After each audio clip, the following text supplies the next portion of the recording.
പ്രിയമുള്ളവരേതാ നിരന്തരം നായ്ക്കൾ നിറഞ്ഞ റോട്ടിലുള്ള കാലമാണ്.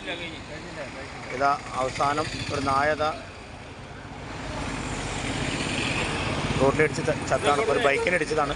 ഇപ്പോൾ ജീവനുണ്ട്. അപ്പോൾ ഇത്തരത്തിൽ അപകടങ്ങൾ വളരെ ശരി. നായ്ക്കൾ നല്ല റോഡ് ക്രോസ് ചെയ്ത് കിടക്കുന്ന സമയമാണ്. ഇപ്പോൾ തങ്ങൾപ്പടി വെച്ച് സംഭവിച്ചതാണ്.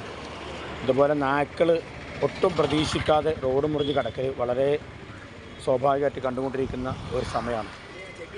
നല്ല സൂക്ഷിക്കുക. അപ്പോൾ ഇതാണ് വണ്ടിപ്പേർ. വണ്ടി റോഡിൽ കുത്തി മറിഞ്ഞു. തങ്ങൾപ്പടിക്ക് ഇതിപ്പോൾ സംഭവിച്ചാണ്. ഇന്ന്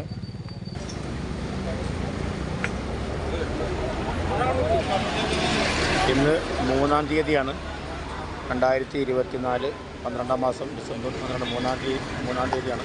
ഇപ്പോൾ രാവിലെ സംഭവിച്ചതാണ്. ഇത്തരത്തിലുള്ള അപകടങ്ങൾ നല്ല സൂക്ഷിക്കാൻ. നായ്ക്കൾ, പന്നികളുടെ ശല്യം, റോഡ് മുറിഞ്ഞ് ക്രോസ് ചെയ്ത് ഓടുന്നതൊക്കെ വളരെ സാധാരണ നടന്നുകൊണ്ടിരിക്കുകയാണ്. അപ്പോൾ എന്തായാലും ഇത്തരത്തിലുള്ള അപകടങ്ങൾ നമ്മുടെ നാട്ടിൽ വളരെ കൂടുതലാണ്. നായ്ക്കൾ കുറച്ചൊന്നുമല്ല, ഇതിന് പിടിക്കാൻ ആർക്കും ഒരു ഒന്നുമില്ലാത്തൊരു അവസ്ഥ നമുക്ക് എല്ലാവർക്കും അനുഭവിക്കുന്നതാണ്. അപ്പോൾ ഇത് ഒരു ഒറ്റപ്പെട്ട അനുഭവം എന്നല്ല, നൂറുകണക്കിന് അനുഭവങ്ങൾ ഇത്രയുണ്ട്. നായ്ക്കളും പന്നികളും റോഡ് ക്രോസ് ചെയ്ത് കിടക്കുന്ന ഒരവസ്ഥ. അപ്പോൾ എന്തായാലും ഈ വീഡിയോസ് എല്ലാവരും ഷെയർ ചെയ്ത് കൊടുക്കുക. ഇതിപ്പോൾ ഇന്ന് ഞാൻ പറഞ്ഞില്ല, 3-ാം തീയതി 2024 12-ാം മാസം ഡിസംബർ 3-ാം തീയതി രാവിലെ തങ്ങൾപ്പടി തൃക്കണ്ണാപുരം എടപ്പാളിന് കുറ്റുമേ നടക്കുന്ന സ്ഥലമാണ് തങ്ങൾപ്പടി. അവിടെ സംഭവിച്ച ഒരു അപകടമാണ്. ഒത്തിരി കാര്യങ്ങളൊക്കെ നല്ല സൂക്ഷിക്കുക. ഒന്നുകൂടി പറയാനുള്ള ചില അധികൃതർ ഇപ്പോൾ എന്താ സംഭവിച്ചാൽ ഈ തട്ടിയ വലിയ വണ്ടി തട്ടിയിട്ട് പോയപ്പോൾ നമ്മൾ തൽക്കാലം ഇപ്പോൾ നമ്മുടെ നാട്ടുകാർ കൂടി ഒരുമിച്ച് ചിലപ്പോൾ അത് കൊണ്ട് ഒഴിവാക്കാനുള്ള പരിപാടിൻ്റെ നാനം മാറ്റിയിടും. അതല്ലാതെ ചില ഇത്തരം സംഭവങ്ങളോട് നിർബന്ധമായിട്ട് ഇങ്ങനെ കെടുക്കുക എന്നല്ലാണ്ട് ആരും തിരിഞ്ഞു നോക്കലൊന്നുമില്ല.